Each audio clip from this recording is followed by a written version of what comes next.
Hello दोस्तों, स्वागत है आपका आपके अपने यूट्यूब चैनल पर। अगर आप इंग्लिश में कमज़ोर हैं, इंग्लिश स्टोरीज़ को आसानी से पढ़ नहीं पाते हैं, उनकी हिंदी समझ नहीं पाते हैं, तो दोस्तों आज हम जीरो से इंग्लिश सीखेंगे।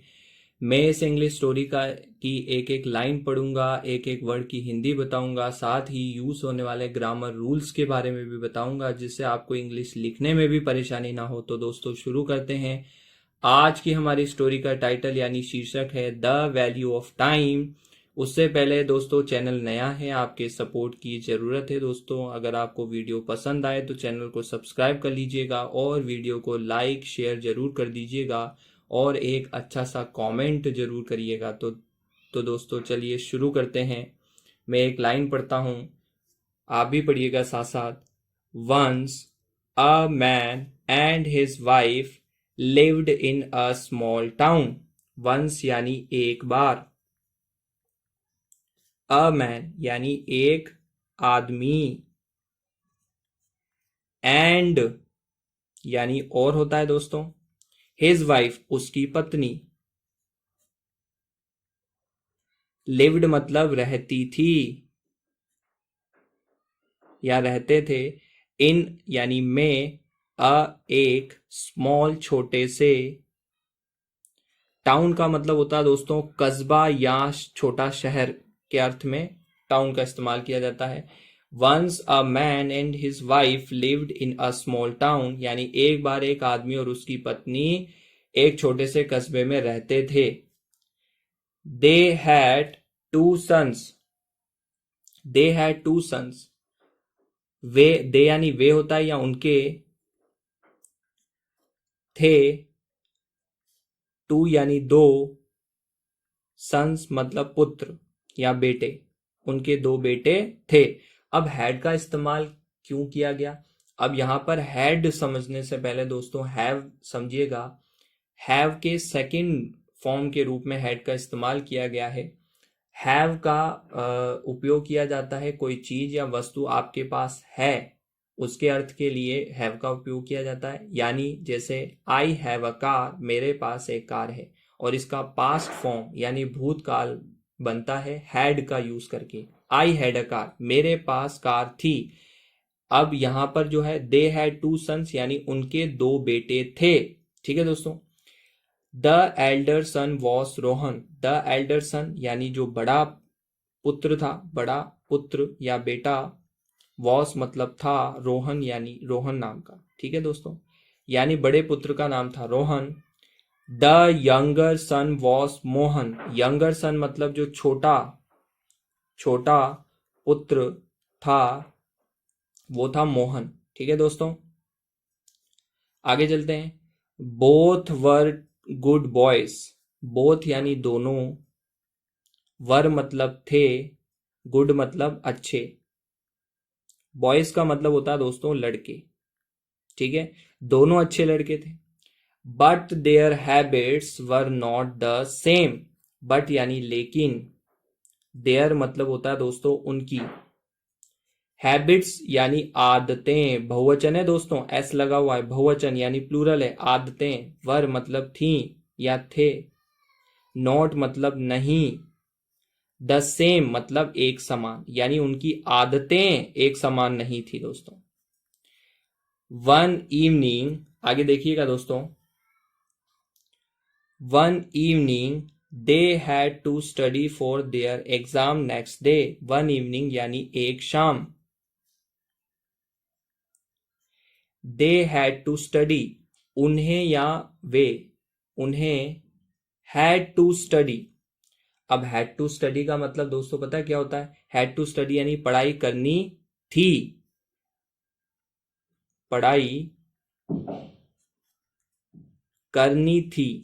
अब हैड टू का उपयोग किया जाता है दोस्तों मजबूरी के सेंस में, मजबूरी शो करने के लिए। हैड टू से पहले हैव टू समझते हैं दोस्तों। हैव टू कोई काम आपको मजबूरी में करना पड़ा, तो उसके लिए हैव करना होगा, तो उसके लिए आपको यूज किया जाता है आई हैव टू। स्क्रीन पर आपको एग्जाम्पल दिया गया होगा दोस्तों। आई हैव टू स्टडी, मुझे पढ़ाई करनी होगी। ठीक है दोस्तों। और हैड टू, पढ़ाई करनी पड़ी। ठीक है दोस्तों, करनी थी, उन्हें पढ़ाई करनी थी, फॉर यानी के लिए, देयर एग्जाम मतलब उनके उनकी परीक्षा के लिए। नेक्स्ट डे मतलब अगले दिन, यानी उन्हें अगले दिन की परीक्षा के लिए पढ़ाई करनी थी। ये निकलेगा दोस्तों इसका पूरा मतलब। रोहन सैट डाउन, रोहन बैठ गया, रोहन तो बैठ गया। And started reading his books, और शुरू कर दिया उसने। स्टार्टेड मतलब शुरू किया, रीडिंग यानी पढ़ना, हिज बुक्स यानी उसकी किताबें, उसकी बुक्स यानी किताबें। यानी रोहन ने तो पढ़ना शुरू कर दिया, बैठ गया और पढ़ाई शुरू कर दी। बट आगे देखिएगा दोस्तों, बहुत ही अच्छी स्टोरी है, और अगर आपको वीडियो पसंद आ रहा है तो लाइक जरूर कर दीजिएगा दोस्तों। लेकिन मोहन सैड, मोहन ने कहा, मोहन ने क्या कहा दोस्तों? एक भाई था मोहन और एक भाई था रोहन। ठीक है दोस्तों, रोहन तो था बड़ा भाई और छोटे भाई का नाम था मोहन। लेकिन मोहन ने क्या कहा? I will study after 1 hour। मैं, विल मतलब विल स्टडी, पढ़ूंगा, है ना, गा के अर्थ में गा लगता है दोस्तों। विल फ्यूचर टेंस शो करने के लिए विल का यूज किया जाता है। स्टडी यानी पढ़ूंगा। आफ्टर मतलब बाद में, 1 मतलब एक और आर मतलब होता है दोस्तों घंटा। यानी मैं 1 घंटे बाद पढ़ूंगा, मोहन ने ऐसा कहा। I have the whole night, I यानी मेरे पास, मेरे, हैव यानी पास के अर्थ में आता है दोस्तों। मैंने कहा था ना, हैव का इस्तेमाल किया जाता है जो चीज आपके पास है। I have the whole night, whole मतलब पूरी, नाइट मतलब होता है दोस्तों रात। मेरे पास तो पूरी रात है। Rohan read with full attention. अब रोहन ने जो था, रीड मतलब पढ़ाई, पढ़ा, रीड मतलब पढ़ा, विद मतलब के साथ, फुल अटेंशन मतलब पूरी एकाग्रता से, पूरी ध्यान से। ठीक है दोस्तों, यानी रोहन ने पढ़ाई की पूरी ध्यान से। Mohan played games and wasted time, Mohan ने खेला, गेम्स मतलब खेल, एंड यानी और, वेस्टेड टाइम, वेस्टेड मतलब बर्बाद किया, वेस्ट मतलब बर्बाद करना और वेस्टेड मतलब बर्बाद किया, टाइम मतलब समय।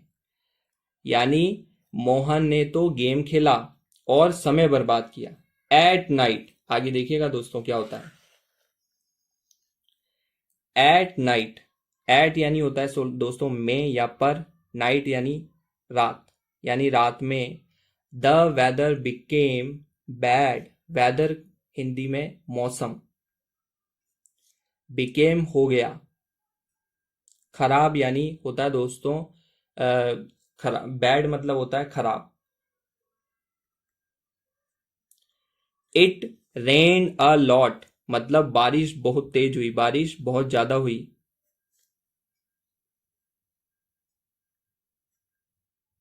बहुत ज्यादा। एंड यानी होता है दोस्तों और। The electricity went of, electricity यानी बिजली, वेंट ऑफ चली गई। ठीक है दोस्तों, वेंट ऑफ चली गई। Rohan had already finished his study, Rohan had, अब हैड पास्ट परफेक्ट टेंस के लिए यूज हुआ है दोस्तों। कर चुका था, कर चुका था। ऑलरेडी मतलब पहले से। फिनिश्ड मतलब खत्म। हिज स्टडी, अब उसकी पढ़ाई, हिज मतलब उसकी, स्टडी मतलब पढ़ाई। यानी रोहन जो था वो पहले से ही पढ़ाई खत्म कर चुका था। ठीक है दोस्तों, एक भाई ने उसी टाइम पे पढ़ लिया और एक भाई जो था दोस्तों खेलने में लगा रहा और ये कहता रहा कि भैया मेरे पास तो क्या है दोस्तों, मेरे पास तो पूरी रात पड़ी है, मैं उसमें पढ़ाई कर लूंगा। यानी उसने समय का उपयोग नहीं किया अच्छे से। आगे देखते हैं दोस्तों क्या होता है। He was ready for the exam, he, अब यहां ही किसके लिए यूज हुआ है? रोहन के लिए। वह था, वॉज मतलब था, रेडी मतलब तैयार, एकदम तैयार, फॉर मतलब के लिए। ठीक है दोस्तों, द एग्जाम मतलब मतलब पेपर के लिए या परीक्षा के लिए। ठीक है दोस्तों, परीक्षा के लिए पूरी तरह से तैयार था। बट मोहन, लेकिन मोहन जो था, could not read in the dark. Could मतलब सका, कैन की सेकेंड फॉर्म के रूप में कोई काम आप कर सकते हो। आई कैन डू इट, मैं कर सकता हूं। आई कुड डू इट मतलब मैं कर सकता था। नॉट मतलब नहीं। रीड मतलब पढ़ना। इन द डार्क यानी अंधेरे में। यानी जो मोहन था दोस्तों, वो क्या था, अंधेरे में पढ़ाई नहीं कर सका। He felt sad and sad.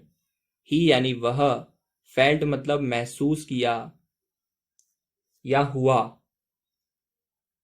Sad मतलब दुखी, और एंड मतलब और, सैड मतलब कहा। Oh I should have used my time well. ठीक है दोस्तों, ओ आई यानी मुझे या मैं, शुड का यूज किया जाता है दोस्तों चाहिए के अर्थ में, और अगर शुड के साथ में हैव आ जाए और वर्ब की थर्ड फॉर्म आ जाए दोस्तों, तो वहां होता है करना चाहिए था। शुड हैव यानी करना चाहिए था। ठीक है दोस्तों, ये ग्रामेटिकल स्ट्रक्चर है, करना चाहिए था। शुड हैव यानी शुड हैव के साथ में वर्ब की थर्ड फॉर्म आ जाए, यूज्ड, करना चाहिए था। यूज मतलब उपयोग, माय यानी मेरे, टाइम यानी समय।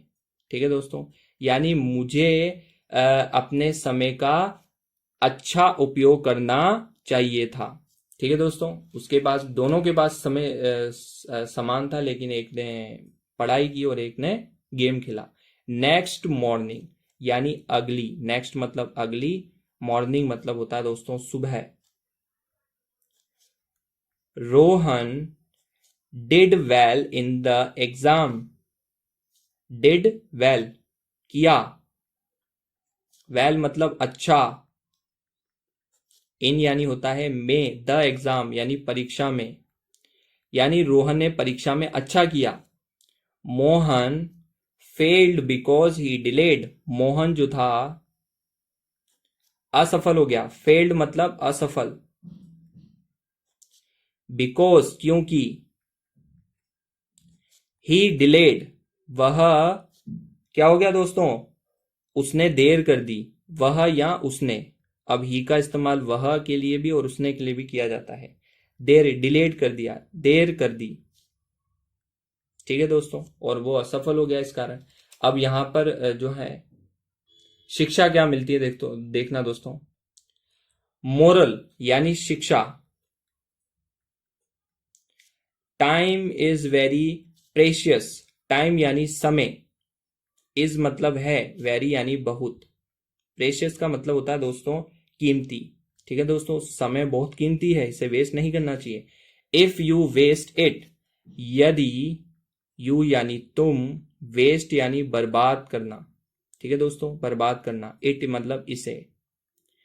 You will feel sorry later. You यानी तुम, विल मतलब गागे की के अर्थ में, यानी फ्यूचर बताने के लिए। फील मतलब महसूस करोगे, महसूस करोगे। सॉरी यानी अफसोस या पछताना। अब फील सॉरी मतलब होता है दोस्तों, एक साथ पढ़ेंगे तो इसका मतलब निकलेगा पछताना। लेटर मतलब बाद में। ठीक है दोस्तों, एक साथ पढ़ लेते हैं। Time is very precious, if you waste it you will feel sorry later. समय बहुत कीमती है, यदि तुम इसे बर्बाद करते हो तो तुम तुम्हें पछताना, बाद में पछताना पड़ेगा। ये थी दोस्तों आज की स्टोरी। मैं आशा करता हूँ कि आपको जरूर पसंद आई होगी, और अगर आपको पसंद आई तो लाइक, शेयर और एक कमेंट कर दीजिएगा, और चैनल को सब्सक्राइब कर दीजिएगा ऐसी और वीडियोस के लिए। धन्यवाद दोस्तों।